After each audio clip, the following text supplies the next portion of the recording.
Welcome to Lesson 8. Now, like in the horse races, we're finally coming to the final stretch. So hang in there, don't lose concentration, and don't get too tired. We're just almost done with this course, and I hope you've enjoyed it so far. This particular lesson is about two things. It's about project management and about measures of effectiveness. Now, I think you may have figured out by now that UN CIMIC is really more of a mindset than a skill set. Yet at the same time, there are very important skills that a UN CIMIC officer should have. Liaison, coordination, communication, assessment, and so on, and you've learned about those already. But among the most important skill sets that you can have is project management.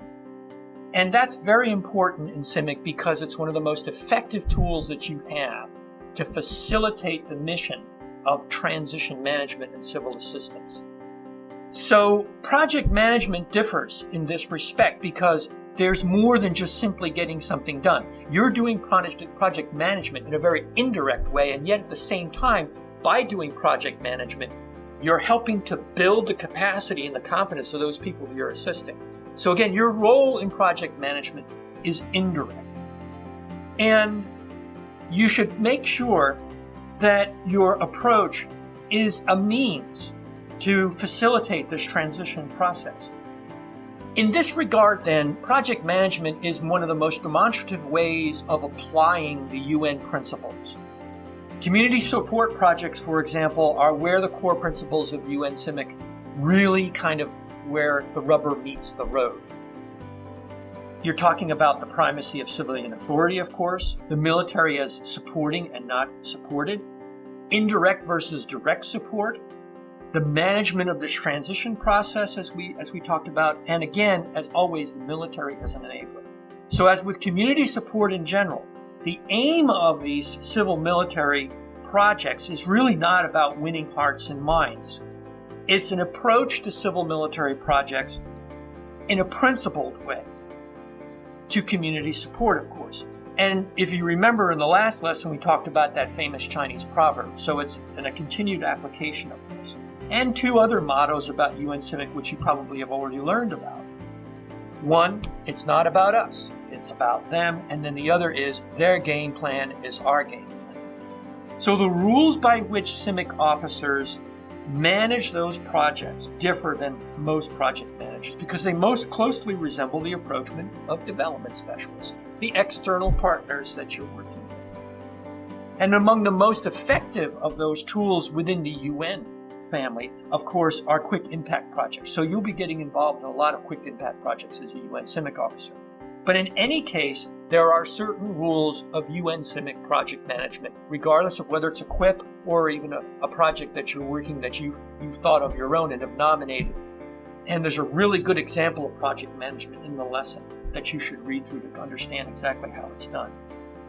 First, work by, with, and through civilian external actors, always. Second, front load local ownership of both the problem and solution. So the problem identification and the assessment phase of project management is where you really bring these people in. You don't bring them in later, you bring them in right from the very beginning. The other is that their outcomes and benchmarks are your outcomes and benchmarks, because if it's not their results that they want, then they're not going to take ownership of it. So you have to let them define what they think success means.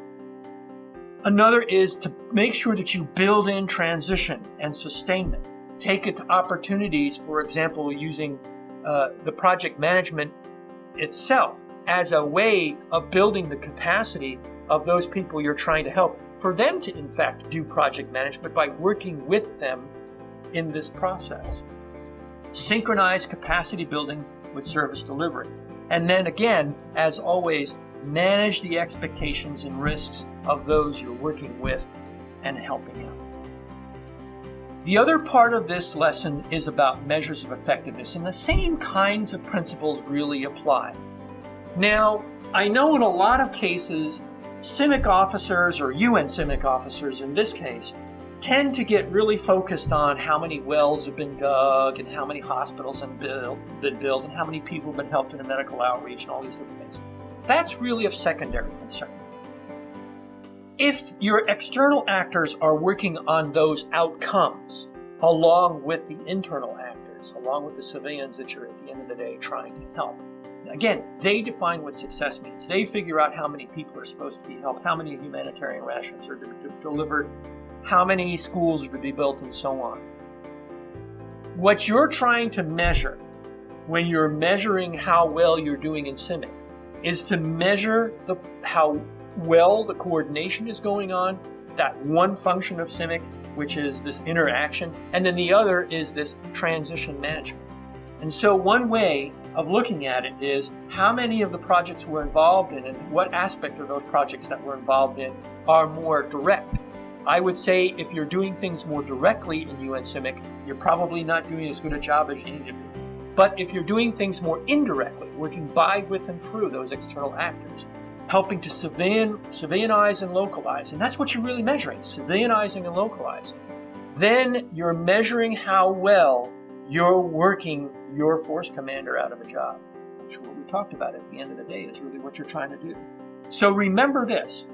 Whatever measures of effectiveness you are trying to implement, your measurements are part of a much bigger picture.